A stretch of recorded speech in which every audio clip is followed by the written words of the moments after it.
Andrasana ny fanapahana na ny fanehoan-kevitra momba ny fitsipika anatiny ifeny anteny miram-pirenena avy amin'ny RCC. Etsekilany mivory miaraka amin'ireo hery politika misy eto amin'ny firenena ireo solombavambahoaka ady hevitra sy fifandraisan-dahatra etsy sy eroa. Hatreto anarana roa no hita misongadina ho eo amin'ny toeran'ny filohan'ity androm-panjakana ity. Tsy azo hitovirana ny fialana amin'ny fampiasana subvention. Tsy maintsy ho tonga amin'ny fampiarana ny vérité de prix ihany ny ministeran'ny fitantanam-bola sy ny teti-bola noho ny famatsim-bola ataon'izy ireo miteraka fatiantoka ho an'ny teti-bola-panjakana manoloana ny fiara-miasa amin'ny sehatra iraisam-pirenena. Vehivavy iray nisandoka ho komisaira sy lehilahy roa nisandoka ho zandarma trahateky ny mpitandro filaminana teo ampanaovana ny asa ratsiny. Vola enina sy iray tapitrisa ariary avy amin'ny olon-tsotra iray no lasan'izy ireo tamin'izany. Mampiororo no mahagaga ny zava-bita ny teratany andianina iray tany Sinina. Ny odi-maso no mizaka ny lanja vy 3,40 kilao. Ny maso izay sokajiana ho saripady nampitondraina enta mavezatra ary tena mavezatra raha ampitahina ny habean'ny maso sy ny asan'ny odi-maso. Zava-bita miavaka entina aminao anio. Ny andindininy avy hatrany.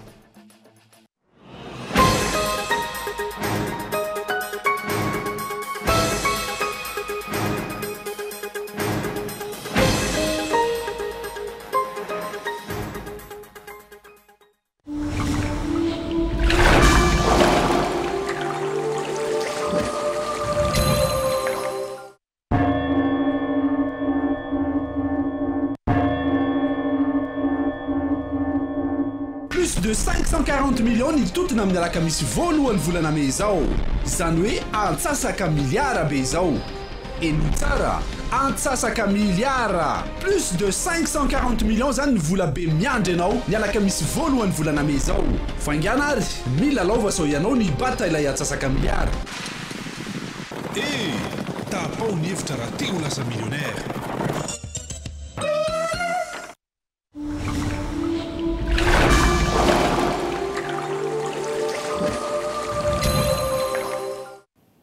Miaraba tomboky lasy tomboky vavy tonga sao tanatin'ny fampalalam-baovao ny fahita lavitra Cool TV izay anasananao anaraka izany hatramin'ny farany. Ny pejy politika avy hatrany mboatsika ity fampalalam-baovao ity tamin'ny fitora sisa sany alina vao naterina teny amin'ny bureau-ny fitsarana avy momba ny lalam-panorenana tetsy Ambohidahy ilay fitsipika anatiny ifeny anteny mera odiny ny mpikambana ao aminy raha mifanaraka amin'ny lalam-panorenana na tsy araka ny 770 tsy mahafaly ny sombam-bahoaka mivondrona ao amin'ny PMP io fahatarany io ka nanao be fiavy teny Tsimbazaza izy ireo mbola misafotifoty ny zava-misy eny amin'ny lapany anteny miram-pirenena. Fanazavana. Hotely maro eto andrenivohitra no nivorian'ireo vondrona sy atoko politika maro samihafa manana solombavambahoaka eny anivon'ny anteny mera. Ny fandresy lahatra amin'izay filoha vaovao sy mpikambana ao anatin'ny birao maharitra. Raha firafitry ny maro anisan-kehitriny ao Tsimbazaza no jerena tao aorian'ny fankatoavana ilay fitsipika anatiny tamin'ny alatsinainy aliny dia toy izao. Ny ankolafy Ravalomanana miisa 20. Ny UDI na Union des députés indépendants miisa 7 Ny Patram izay tena nanolotra amin'ny Prime Ministre 12. Ny VPMMM miisa 14. Ny Leader Fanil miisa 5. Ny Araksika miisa 5. Ny Atoko Maintso miisa 5. Ny FFF miisa 2. Ny Lesas, MTS, MDM, CFFM ary ny Zanak Dada manana solombavambahoaka iray avy. Ireo no manome solombavambahoaka araka amin'ny 20. Efa hita famoronany amin'ny fanehoana kosa mapara Iratra Rajoelina izay tsy misy afa-tsy solombavambahoaka 420 eo sisa. Tsy maintsy ho avy amin'ireo maro anisa ireo no filoha vaovao ny androm-panjakana ity. Ny mapara kosa treto raha ny fanazavana avy amin'izy ireo milaza fa tsy maintefa sy misy fiatraikany amin'ny birao maharitra misy ankehitriny ny fitsipika anatin'ny vaovao iny. Azo everina izany fa tsy andray anjara amin'izay fividianana vaovao eny Tsimbazaza izy ireo. Anarana roa izay aroso vidin'ny filohan'ny anteny miram-pirenena no tena misongadina treto ena amin'ireny fivoriana ireny dia ny anaran'ny solombavambahoaka Razafy Manantsoanitra sy Rakoto Mamonjy Zamaky. Tsy mitovy hevitra mizahana avokoa nefa ny rehetra, indrindra ireo solombavambahoaka tsy miankina amin'ny vondrona amin'ny UDI satria izy ireo dia mihevitra fa manana lanja lehibe amin'ny maro anisa vaovao anivon'ny anteny mera. Mety ho voahozongozona amin'izany ve ilay vondrona PMP maro anisa ankehitriny ka mety anelingelina indray ny fisotran'ny fivoriana ara-potoana nomboka amin'ny talata fen'ny volana May ho avy izao. Araka ny naraina teo raha mifantoka eny Amboda miandry ny fanapahana na fanehoan-kevitra momba ny fitsipika anatin'ny feny anteny miram-pirenena ny mason'ny mpanara-baovao ireo solombavambahoaka kosa mifandresy lahatra amin'izay ho kandida filohan'ny ity androm-panjakana ity sy ireo mpikambana handrafitra ny biro maharitra vaovao. Fantatra kosa fa amin'ny 5 Meo avy izao ny politika mpanjakana amin'ny ankapobeny no entiny eo anolohan'ny anteny miram-pirenena. Fa tamin'ny fitora sasany alina kosa vao natena teny amin'ny biron'ny fitsarana avo momba ny lalam-panorena tetsy Amboda ilay fitsipika anatin'ny feny anteny miry fanatetiny. Roa andro ny sesy, andro alina trano vao misaraky ny Tsimbazaza ny solombavambahoaka. Nanao be fiaviteniny avy amin'ny PMP alina raha ny hevitra avy amin'ny filohan'ny anteny miram-pirenena sy ireo biro maharitra finina tsy atolotra ny fitsarana avodiniana ilay volavolana fitsipika anatin'ny fia azy ireo. Ny biro maharitra tsy ankilany nidy an-trano tsy nahonomba avao raha tsy vao tamin'ny valora alina. Ny filohan'ny anteny miram-pirenena kosa nanambara fa miraitsy kombakomba amin'ny fanosoisiana lalam-pandrenana ankehitriny ny ACC. Tsy misy antony tokony ampirotorotro tsy hanaovana terovamanta no sady izay koa tsy mifanaraka amin'ny lalana viana eto amin'ny firenena nanaovana sy nankataovana ilay fitsipika anatiny ka tsy hanan-kery amin'ny biro maharitra mijoro ankehitriny. Nandritra ny tafata amin'ny mpanao gazety nataony taorian'ny angany sekretera jeneraly ny anteny miry nanatrika ilay fitsipika taorian'ny angany sekretera jeneraly ny anteny miry nanatitra ilay fitsipika teny Amboda. Ny fitsarana avy momba ny lalam-pandrenana moa amin'izao fotoana izao dia mahagaga satria dia ohatra ny karazana miraitsy kombakomba koa amin'ny fanosokosena ny lalam-pandrenana satria tsy anjaran'ny ACC mihitsy manafoana fifidianana izay atao aty amin'ny anteny miram-pirenena zany.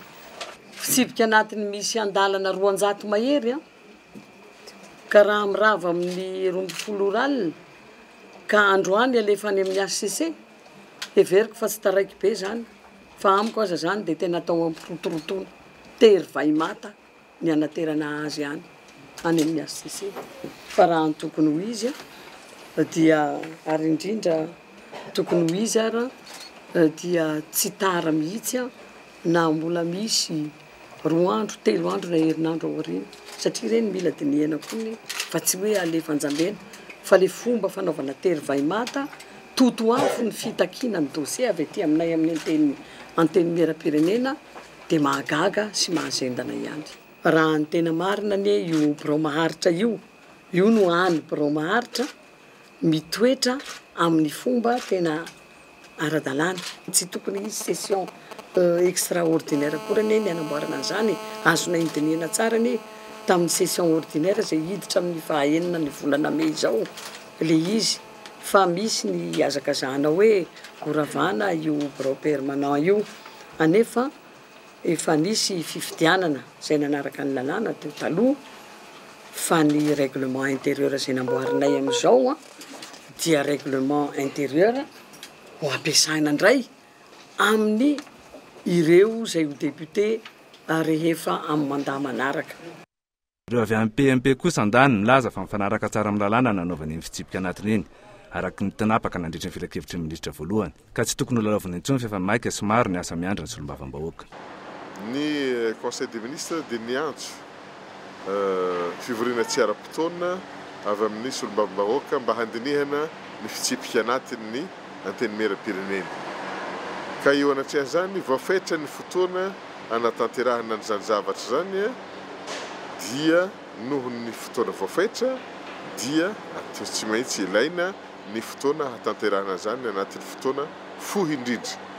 Vita nefa le izy dia ohatrany mahatsapa fa misy fitarazoana zay tsy dia maripototra loatra ny tranga eo amin'ny fandefasana zany fitsipika anatiny any amin'ny fitsarana avo lalam-panorenana mba hitsarany azy hoe mifanaraka sa tsy mifanaraka amin'ny lalam-panorenana. Raha nijeritsika ny fifidianana rehetra sy izay rehetra izay natao tao talohany izao fitsipika anatiny izay voandinihina farany teo dia tsy ara-dalàna satria araka ny voalazan'ny 770 ao amin'ny lalam-panorenana dia ny fitsipika anatiny ao amin'ny anteny miera dia tsy maintsy dinihina hifanaraka tsara amin'ny lalam-panorenana ary zany zavatra zany raha misy ny fandinihana sy ny fifanarahana amin'ny lalam-panorenana dia tsy ambava fa antsoratra ihany koa no hanamarihan'ny fitsarana avon'ny lalam-panorenana an'izany izay vao azo ampiarina. andrasana noho izany ny fanapahana na faneko hevitra avy amin'ny fitsarana avy momba ny lalam-pandrenana na mifanaraka amin'ny lalam-pandrenana ny tifitsipika anatin'ny fiainam-pianaretiana ty ahafahany androm-panjakana efa mijoro amin'ity repoblika fahefatra ity miasa ho amin'ny asa fampandrosoana ny firenena.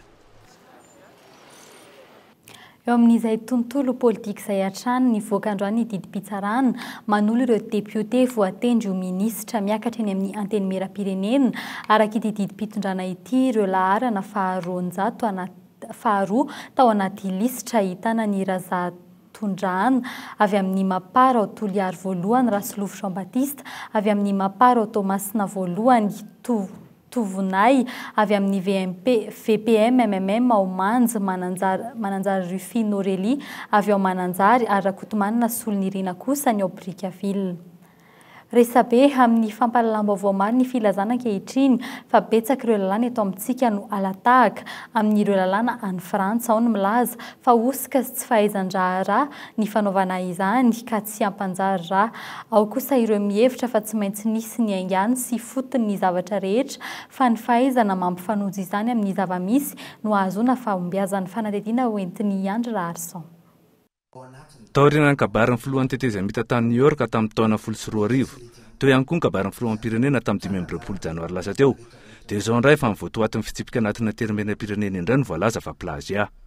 Raha ny zava-misy, 5/2020 ao amin'ity fitsipika anatin'ity no mitovy tamin'ny règlement intérieur ny zareo frantsay. Fa raha kely ny 100 isan-taona ny lalàna vaovao mivoaka anatin'ny firenena iray. Tsy maintsy miainga amin'ny zava-misy ao an-toerana nefa ny fanaovana lalàna mba tsy hampandringa azy. Ny endriky ny lalàna ampiarina ny singa fototra hampandroso firenena iray. Matotso mandroso ny firenena iray dia azo heverina fa ny lalàna ampiarina ao aminy no ratsy fototra. Matoa mbola tsy mandroso eto Madagasikara, matoa fantrana tanteraka no misy eto amin'ny firenena dia tompona andraikitra ny malagasy, tompona andraikitra ny fitondram-panjakana ary tena atao hoe mahatonga an'izany dia hatramin'izao tsika zany mbola tsy mahita hoe inona ny rafim-panjakana mety eto amintsika. Raha raisina ny anaty lalam-panorenana dia mivoy foantsika hoe les institutions de l'État sont des filoham-pirenena, ny gouvernement, ny Assemblée nationale, ny Sénat, haute cour constitutionnelle. Zao hitatsika fa misy crise institutionnelle ngezabe eto amintsika, voaka sahady ny disadisa eo amin'ny resaka olona, eo amin'ny resaka rafitra ary amin'ny akapobeany zany ny disadisa ny panneau politika eto Madagasikara. Raha bangona zay zavatra resahako zay dia zao ihany, ireo rafitra misy eto Madagasikara reo dia hita mitsy amin'izao fotoana izao fa mbola manavao azy tsika. Nous ne sommes que dans l'apprentissage des institutions, nous ne sommes que dans l'apprentissage de la démocratie. Tsy ao amintsika le izy, miezaka fotsiny tsika superficiel daholo ny zavatra rehetrarehetra. 5 menadana molavola sy nikatroka ny fitsipika anatin'iny ka ho sarotra ny anondro izy ny tondran'ireo andiny na ilay tahaka ara-bakiteny ireo. Fanao n'aiza n'aiza eran-tany kosa nefa makatahaka lalàna fa tsy misy afaka iambo tompon'ny lalàna na dia iray azy. Ny mandika matany lalàna no mety hanimba ny fitopanan'izay lalàna ampiarina ka anjary aneriterin'ny vahoaka kosa ny pahalalana iray. Noho izany tsy fahaditsona ny makatahaka lalàna avy amin'ny firenekafa fa mifampiarana azy amin'ny lalalinina. Eo amin'ny fiainam-pirenena rehetra eto ambonin'ny tany, na izy na izy tsy misy firenena anankiray koa lazaina fa hoe tokony hoe anazy irery ty lalàna ty na zao izy irery manana fahaizana tahaka an'izao na izy irery manana fahefana tahaka an'izao ngamba ny fahefana mety ananany. Fa raha resaka lalàna zany hoe misy manao plagia hoe momba ny lalàna hoe mitovy amin'ny lalàna avy any Washington na avy any Angleterre na avy any Frantsa mety alefa eto amintsika. Everiko zavatra fanao eran-tany zany fa mandika manta be fotsiny zao hoe bêtement izy frantsay dia tsy mety fa tsy maintsy mba asiana raison zany antony nanaovana zavatra hoe teo jerevana ihany koa hoe mety sa tsy mety eo an'ny fireneko zao zavatra zao. Tamin'ny resaka investiture dia efa hoe nisy plagia araky voalazan'ny gazety sasany, dia misy ihany koa zao hoe plagia araky ny resaka farany teo reny razan'ny gazety. Dia zaho efa niteny sy mbola nanazava ary mbola averiko ihany amin'izao fotoana izao.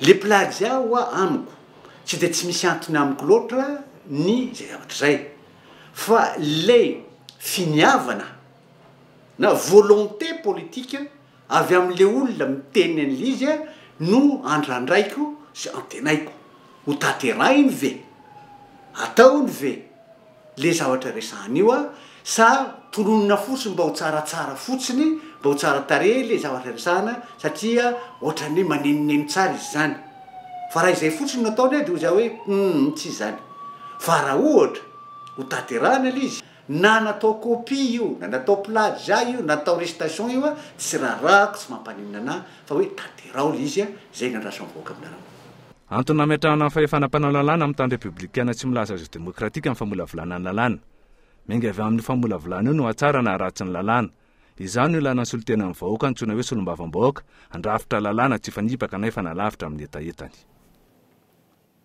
tapitra amin'ity taona ity ny fepitaona iasany masoivony vondrona eoropeana miasa eto Madagasikara Andriamatoa Leonidas Dezapsidis raha ninambarany amin'ny volana aogositra ho avy izao no hijanona izy taoriany efa taona mahery nanirahana azy teto Madagasikara efa fantatra ihany koa ny olona isolo azy dia ilay diplomate espagnol Antonio Sanchez Benedito Gaspar amin'ny voalohan'ny volana septambra ho avy izao no andray ny asany izy fanampanazavana tsy maintsy isy olo-kafa isolo hay manomboka amin'ny volana septambra rariny sy intsiny satria toerana ifanambiasana ity toerana ity efa taona ny fepitaona tokony hiasako teto saingy niotra kely izany satria volana janoary 14 no tonga teto Madagasikara tsy maintsy mandeha alohan'ny farany volana aogositra aho farafatarany tamin'ny 7 izany no efa voatendry fa noho ny krizy dia 12 vao tonga taty tao anatin'ny krizy izay no eritreretinay ho vita ao anatin'ny iray na 2 volana fa izy izao mbola naharitra 5 taona izao eo amin'ny fotoana tena lehibe ho an'ity firenena ity tsika izao eo amin'ny lafiny toe-karena kosa indray tsy maintsy alana ny fampiasana subvention saingy tsy fantatra hoe raha oviana ary amin'ny fomba ahoana no andrindrany izany tsy maintsy ho tonga amin'ny fampiarana ny vérité de prix ihany ny ministera ny fitantanam-bola sy ny teti-bola no ny famatsim-bola ataon'izy ireo miteraka fatiantoka ho an'ny teti-bola-panjakana paikady ombonana any etse-andray ny toe-karena no entin'ny fanjakana malagasy ampiasana ireo famatsim-bola avy amin'ny firenena maro vonona hitondra ny fanampiny hatramin'ny nanomboan'ny Republika fahaefatra fanadedy hatreto filazana fahavononana analan'ny Madagasikara amin'ny olana no votoatin-dresaky ny mpitondra fa tsy mety voafaritra mazava izay tena ho lalakombana politika pampandrosoana azon'ny rehetra tombony no paikady napetraky ny filoham-pirenena era zonary mampiana ny etse-ndray ny toe-karena malagasy amin'ny ankapobeny hita ihany koa fa mbola iankina betsaka amin'ny banky iraisam-pirenena ny PNUD ary ny BAD ny famaliana ny filan'ny vahoaka malagasy efa ny amin'ny fampiasana ny vola azo avy amin'ny vahiny ny ady-hevitra ka misy ny mahatrefy ankapobe apetraky ny ministera ny fitantanam-bola sy ny teti-bola amin'izany ny fametrahana ny marikotra ny mikasika ny tondro ara-toe-karena sy ara-bola tsy tokony ny fitombon'ny hakarena fobe dia tokony hitombo araka mba eritreretintsika iohatra ny fitombon'ny olona eto Madagasikara izay eritreretina fa eo amin'ny 2.7 isan-jato isan-taona dia akoatran'izay tokony tsy hiakatra be loatra ny vidy fiainana ary manaraka an'izay zany ny fatiatoka azo ekena eo amin'ny fampiasana ny teti-bola-panjakana raha oharina amin'ny PIB zany produit intérieur brut dia tsy tokony hihoatra ny 5 isan-jato isy ihany koa ny fanatsarana ny fitantanam-bola-panjakana eo amin'ny fampidirana sy ny fampiasana ny vola-panjakana anisan'ny fatiantoka goavana ho an'ny fanjakana nefa ny famatsim-bola hitazonana ny vidin'entana raha tsy ilaza fa tsy ny jiro sy ny rano ary ny solika tsy ho ela ihany koa araka izany dia ampiarina ny vérité de prix ny faheritreretin'ny fitondram-panjakana zany izy io fa ny fotoana ny tsy fantatra fotsiny rovina no anaovana azy fa tokony miverina satria miteraka fatiantoka be da be ho an'ny teti-bola-panjakana zany ny fitazonan'izy io nefa moa zany le izy koa tsy hoe azo atao hoe eo ny eo fa tsy maintsy misy fipetrarana misy fipetra tokony jerevana ary jerevana koa ny fotoana tokony anaovana azy vao azo atao fa tsy hoe maimaika zany tsika hanao l'izy fa tokony atao l'izy tamin'ity androany ity ny masoivo japonais Ryuhei Osoya nanambarany fahavononany amatsy sy hatramin'ny 7.7 tapitrisa ariary ho an'ny fanjakana malagasy mbola hodinina kosa ny ampiasana izany arakaraka ny lara-pahamehana ao anatin'ny programa nasan'izy ireo ihany koa ny anam-pinarabola ny fanatsarana ny serana tsambony tomasina ny fametrana ny fandriampahalemana ary ny fampiroboroboana ny famatsimbola japonais isy ny fitsidian'ny filoalefitry ny kampania mpiantoana iray lehibe avy any Japon ampiroboroboana ny fampiasan'izy ireo vola eto amintsika. Eo amin'ny lafiny fampianarana kosa indray anontolo ary ny tokony nandritry ny tontolo andro tamin'ny tianio ity ny mpianatry ny oniversite tany an-toerana tsy nisy ny mpianatra voasambotra tsy nisy ihany koa naratra niditra ny sehatra tamin'ny fandaminana kosa ny mpitandron'ny filaminana antony fitokonana ny tsy fitarazony ny vahaolana avy amin'ny fanjakana mahakasika ny resaka afa-tsy-pianarana roa volana amin'ny 10 volana ihany nalohan'ny fanjakana hatreto fanampanazavany tompona andraikitry ny zandarmariam-pirenena avy any an-toerana. Tanatin'ny Saint-Tao foana zany nataony dia fananao barazy ny vavahady ny Saint-Denis Université. Mandeha ny fitondram-panjakana matetetika zareo dia ny fitondram-panjakana teto an-toerana fanaka amin'ny fipetrana. Fa io zany araka ny tenenin-jareo tanao bourse 2012-2013 ohatran'izay foana zany dia efa leon'ilay fampanantenana leon'ilay fampanantenana zareo lasa nanao décision ohatran'izao. Trangam-piaramonina kosa nanoizatsika izao fampahalalam-baovao izao vehivavy iray ny sandoka ho komisera sy lehilahy roa ny sandoka ho zandary no trantehaky ny mpitandron'ny filaminana teo ampanaovana ny asa ratsiny vola mitetina enety sy iray tapitrisa ariary avy amin'ny olon-tsotra iray no lasan'izy ireo tamin'izany mbola hitohy ary hitatra ny amin'ny faritra Tsimondrano sy Avaradrano ny fisavana sy ny fanakatonana ny bara ataony eo anivon'ny polisy pirenena isoroana ny fitombon'ny asa ratsy fanadihadiana.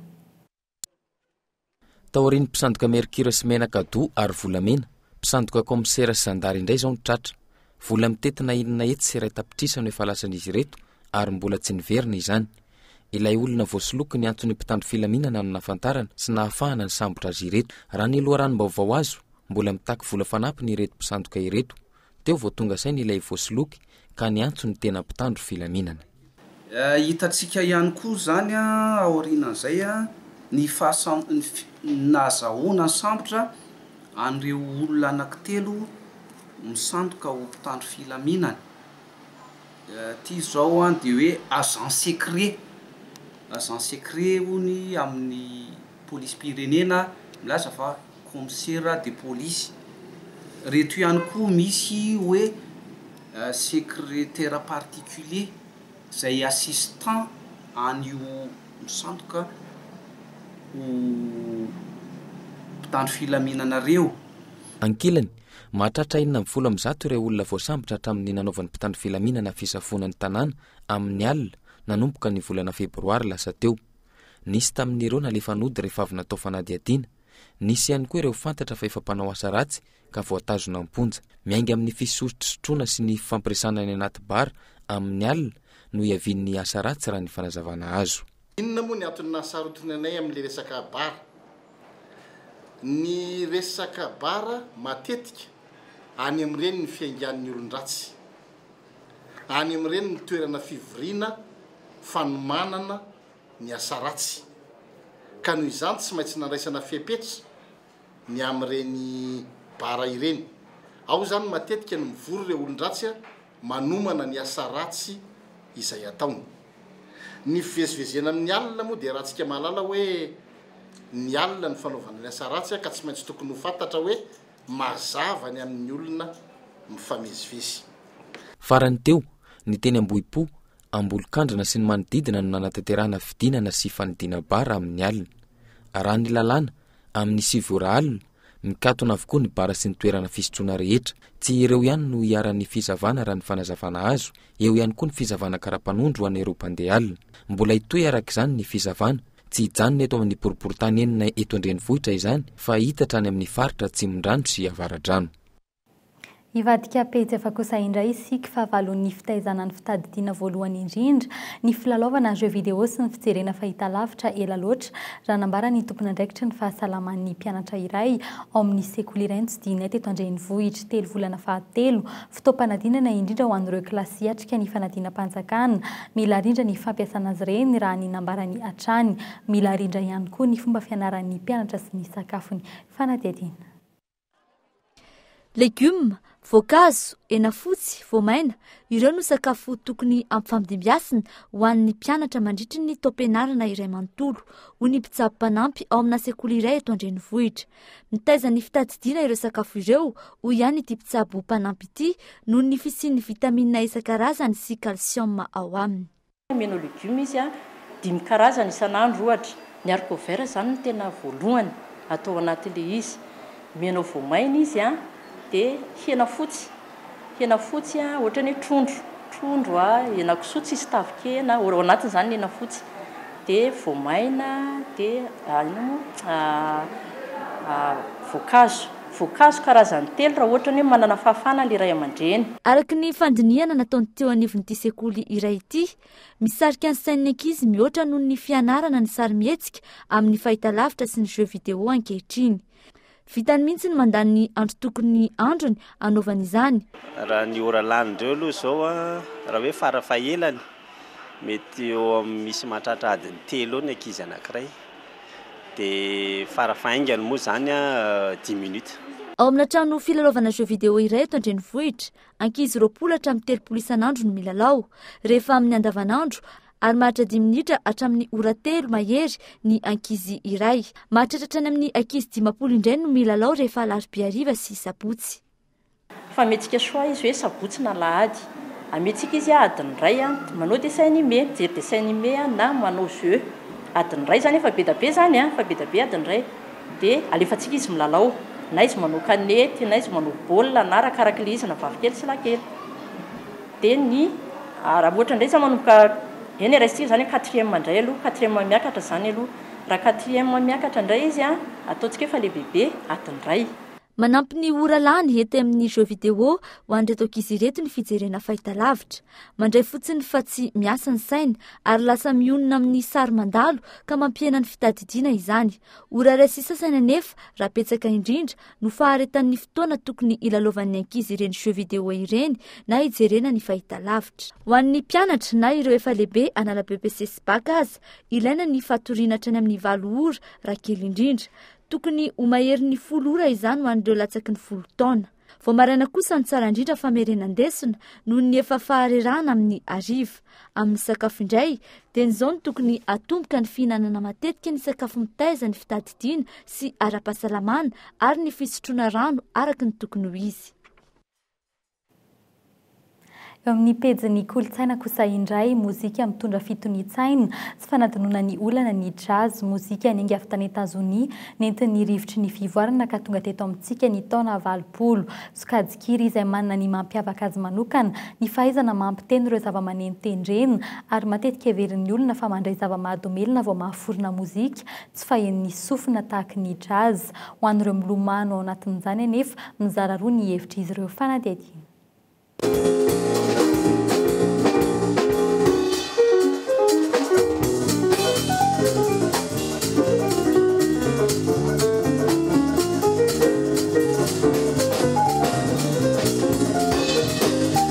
Manodidina ny 10 ny mpanakanto malagasy milomano amin'ity gadona ity ankehitriny.